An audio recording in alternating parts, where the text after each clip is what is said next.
All right. Good afternoon and welcome to the second webinar on the Let's Go Designing Better Transit Together initiative. My name is Grant Sparks and I'm the Director of Planning for Chatham Area Transit. For those of you who are unfamiliar with this initiative, Let's Go is a project that aims to meet the existing transit needs of the Chatham County area. Over the course of the next 8 to 10 months, CAT will be engaging the public to solicit input on what those transit needs are, with the outcome being a completely redesigned transit network, including new routes and new schedules, which we hope to launch sometime next year. On today's webinar, you will learn about two transit network concepts that were developed by CAT staff, consultants, and various staff from the City of Savannah, Chatham County, the Planning Commission, and our local MPO.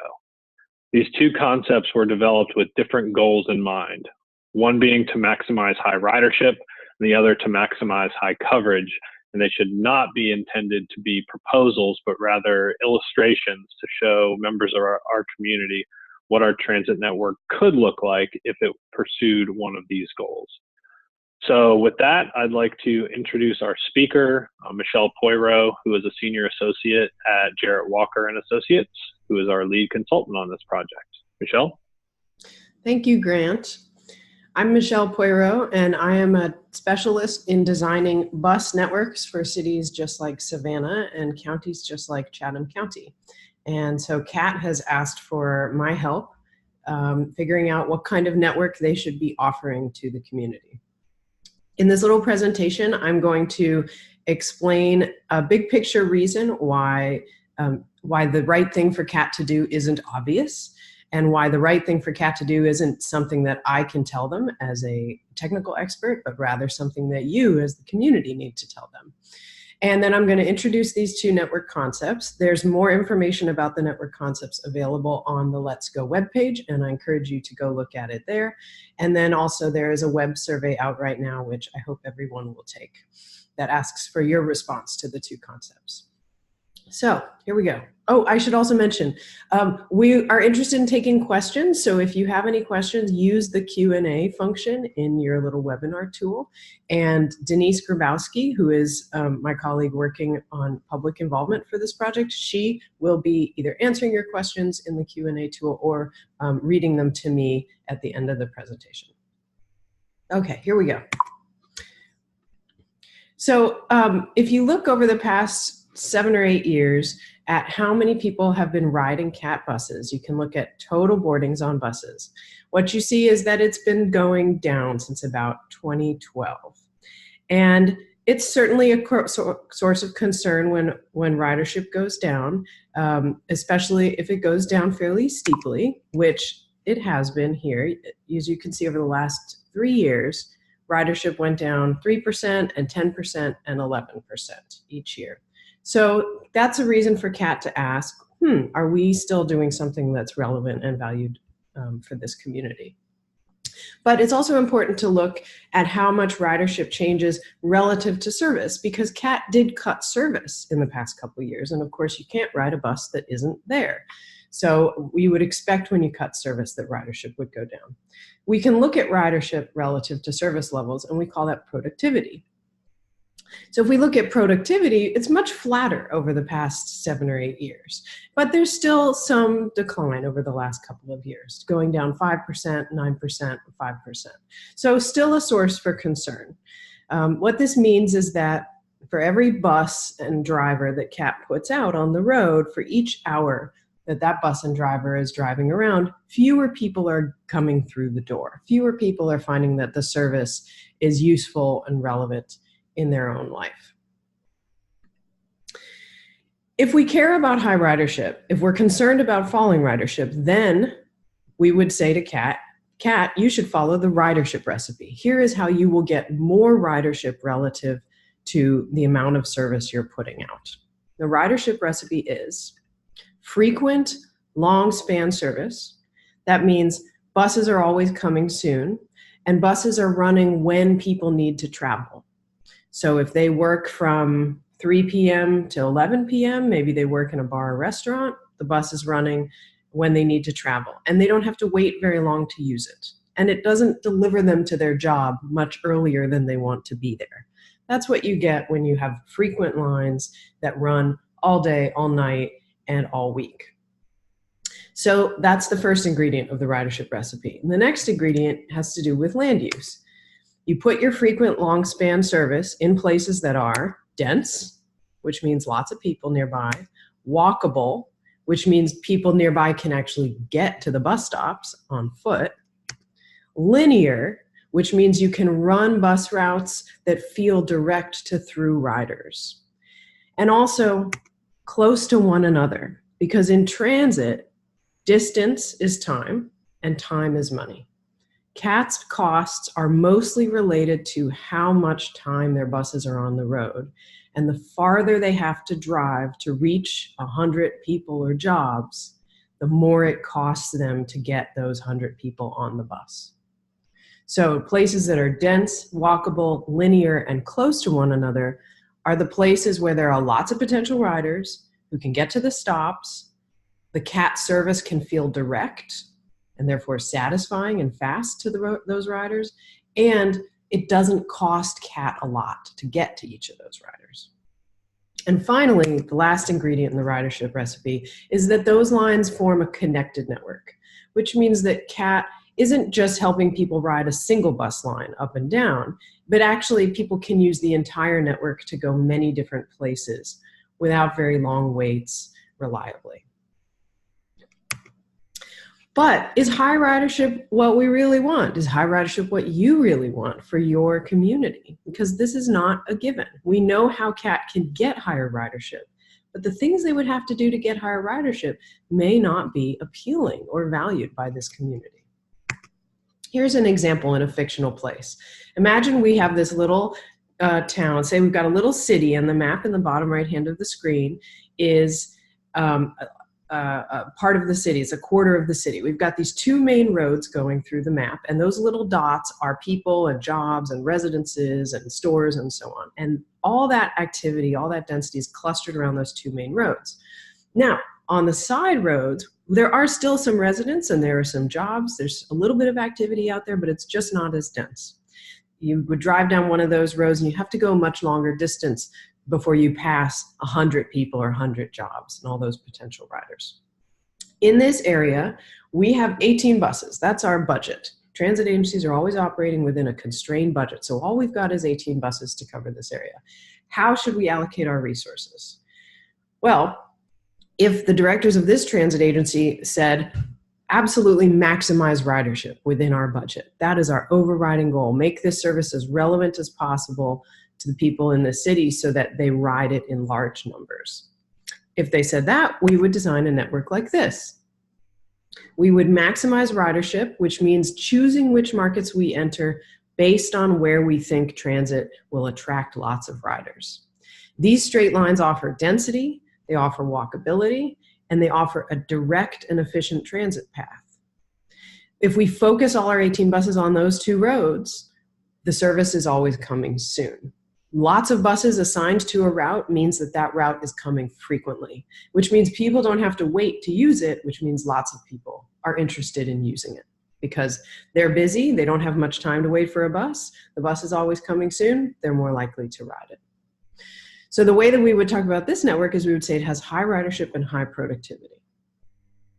But of course, you can see places in this neighborhood where there are people who have no access to transit service. We didn't put service near them because the goal for this network was high ridership. It wasn't making sure everyone has access to service. But we could design a different network. We could design a network that does make sure everyone has access to service, at least a little bit of service. And here's what that would look like. We would be pursuing a coverage goal. We would provide a little service for everyone by putting a bus route down every road, even down roads that are expensive to go down because they're long and there aren't that many people on them. We would get routes covering everyone, but every route would be infrequent because every route has just one bus assigned to it, which means the bus is not coming soon. So because people would have to wait a long time in order to use the service that's close to them, many fewer people would find it useful, and so fewer people would ride. We would not brag about the ridership on this network. We would talk about the coverage. We would say this network provides 100% coverage of our community. Everyone's close to some service in case they need it. But not very many people would ride. And this is similar to what CAT is doing today. But, CAT's doing about 50% service that's going towards high ridership and 50% service that's like this. That's someplace that's expensive to get to, and there aren't a lot of people there, but it's really important to be close to those people in case they need the service. These are both really important goals, but they lead a transit agency in opposite directions. So if you tell a transit agency, if you tell CAT, you should have higher ridership, your service should be more relevant, more people should have the benefit of transit by actually riding it. Okay, CAT knows what to do to accomplish that. But that is the opposite of what they would do if they improved coverage. And if you say to CAT, you should add more routes that go more places, that provide service in places where there's no service today. Well, CAT knows how to do that too, and they can do that. But that would be the opposite of the thing they would do to attract more riders. So moving in one direction on this spectrum means moving away from the other side. There's certainly a way to balance these goals, but there is not a way to optimize for both. To provide more coverage, you have to accept lower ridership, or to attract higher ridership, you have to accept lower coverage. To help people imagine what this choice is like in the Savannah area, we have created two concepts. So just like those fictional examples on the other page, these two concepts illustrate the edges of a spectrum. On the left-hand side of the screen is a little rough picture of the high frequency, high ridership concept.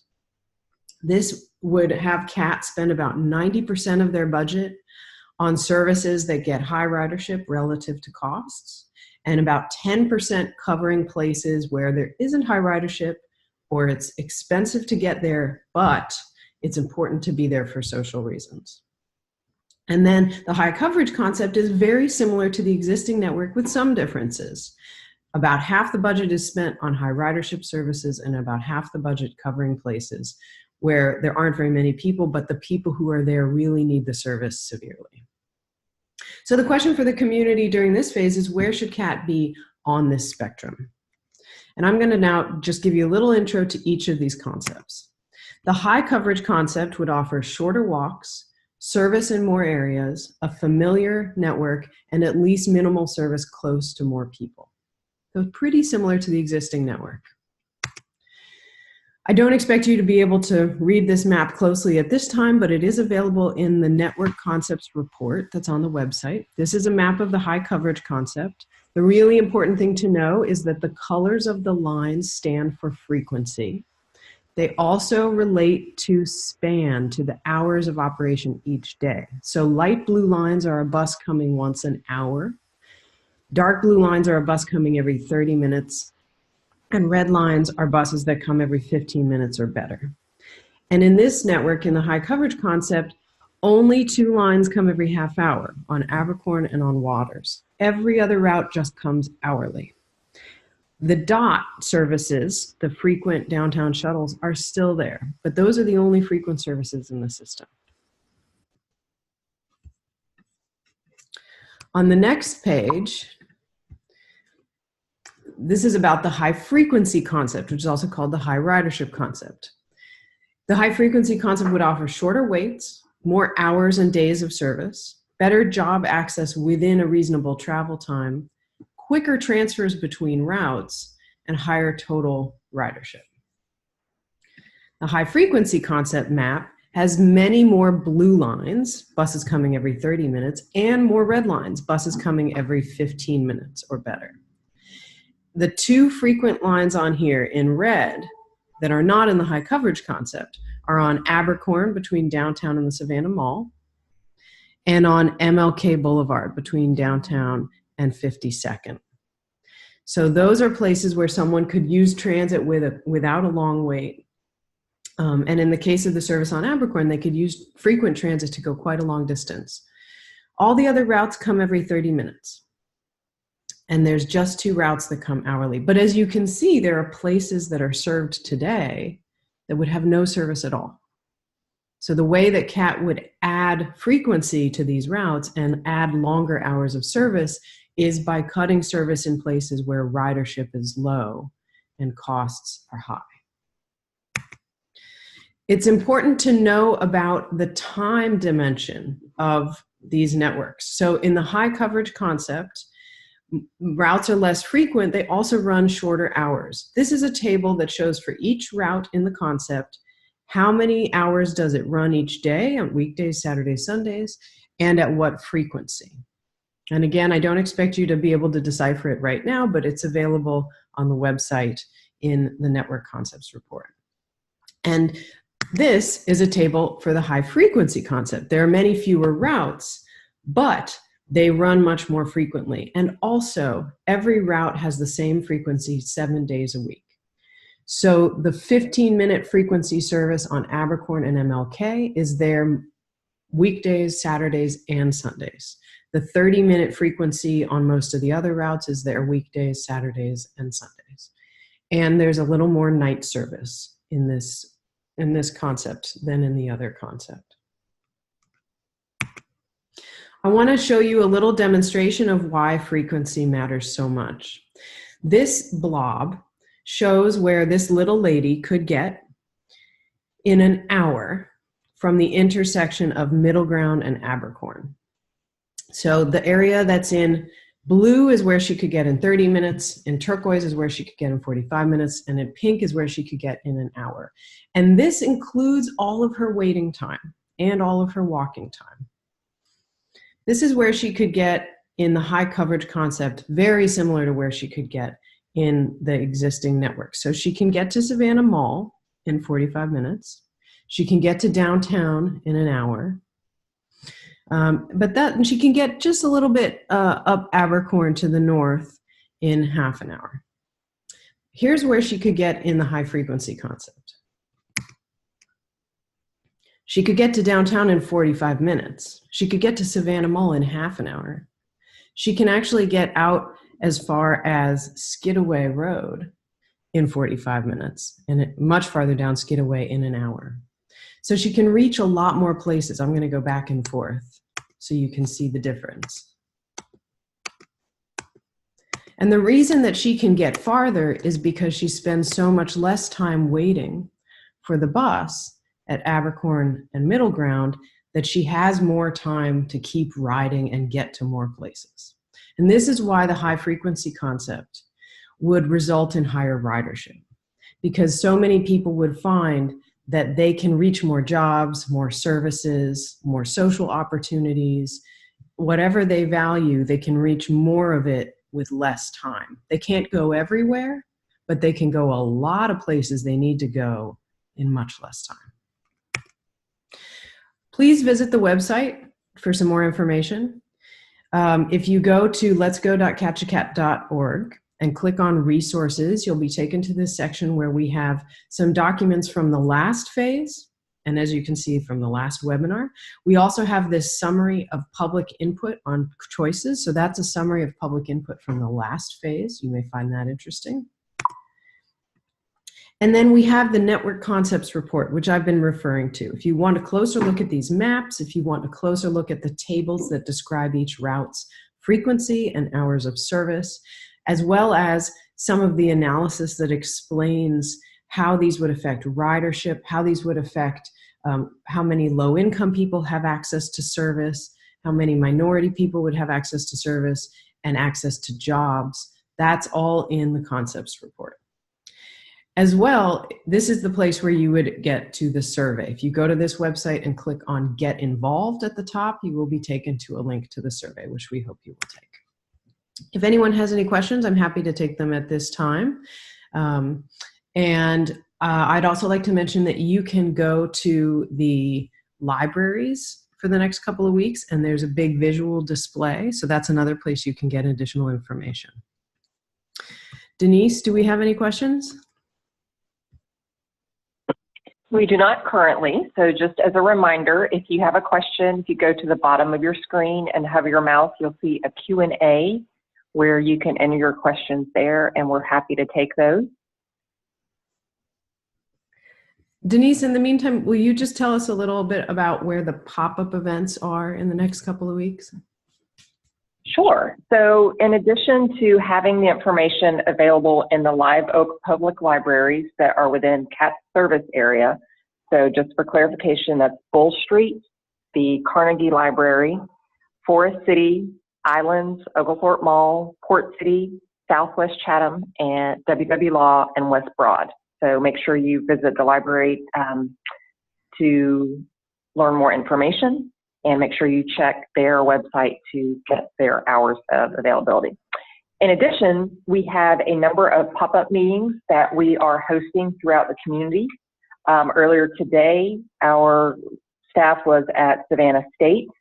Tomorrow, we will be at the Kroger on Gwinnett Street from 4 until 6.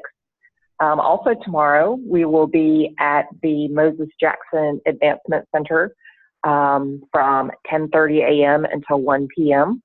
We will be at the Earth Day Festival at Daffin Park this Saturday from noon until 5. And we will also be at the WW Law Center next week. And the following week, we will be out at Southwest Chatham Library. Please check the website at letsgo.catchacat.org for additional pop-up events and a full schedule of when you can go. And Denise, will you remind me, and for everyone's benefit, how late can people take the web survey in this phase? The web survey will be open until May 15th. So you've got just under a month to take the web survey. And if you will also sign up on the website for email updates, you will get dates about additional pop-up events as those are available and reminders to take the survey. Okay. Well, we have 2 questions routed through Grant, who's the CAT planner you heard from at the beginning. And so I'll answer those directly. Grant passed us along a question, which is, wouldn't a good real-time bus location app eliminate much of the wait time? That's a great question. Real-time bus information is so helpful to people. It really improves the experience of waiting for a bus because you have certainty about when your bus is coming instead of having a mystery and anxiety. But it does not eliminate waiting. If you have an hourly bus, and that's the route you depend on, say you have to be at work at 7:30 in the morning. Well, that hourly bus, chances are it does not drop you at work at just the right time for when you start work. Ideally, it would drop you at 7:20 in the morning. You have 10 minutes to use the restroom and get ready for work, and then you clock in at 7:30. But it rarely works that way. That hourly bus may drop you at work at 7 a.m., or it might drop you at work at 6:40 a.m., and now you're 50 minutes early for work. And this is what it's like to live your life on hourly or even less frequent transit service. You are always getting to places much earlier than you want to because the alternative is to be late. And a real-time location app makes waiting at the bus stop shorter and less stressful, but it does not solve the problem that there is a mismatch between the transit schedule and the schedule of your life. Only high-frequency service will eliminate that wait or make it much shorter, because high-frequency service means you can choose to take the trip that gets you to the place you want to go at just the right time. The other question through Grant is about the project timeline. What is our project timeline? After this phase is finished, we will gather up all the input that people gave us in response to these concepts, and we will share it with the CAT Board of Directors. It will be up to the CAT Board of Directors whether they want the Let's Go network plan to shift towards higher ridership or whether they want to maintain all of their existing coverage. And they will tell us how to design the network plan based on their own values and their own guidance and their fiscal responsibility as board members, but based also on the public input that you're giving in this phase. Then we'll design a network plan that may be ready for the public to see as early as this fall. It'll be called the draft network plan, and we'll put it out to the public, and we will say, based on the input you gave, based on the policy direction from the CAT board, this is the network that we recommend. for this community. And then we'll ask for your input again. We'll ask for you to give feedback on the very specific proposals in that network plan of where routes go and when they start service and at what frequencies and so on. So please be ready to tune in again in the fall and look for that draft network plan. After that, the CAT board may adopt a final network plan as early as in the winter. And the soonest anything would be implemented in terms of changes would be next summer, so summer 2020. That would be the soonest that there would be any service changes. Okay, well, thank you so much for joining us. And if you have additional questions, you can always send them in via email to letsgo@catchacat.org, and we will answer them individually. You can also put them at the end of the web survey, and we'll get back to you from there. We appreciate your time and hope that you find this question interesting and that you can give us your input in whatever way works best for you. So have a great afternoon, everybody. Goodbye.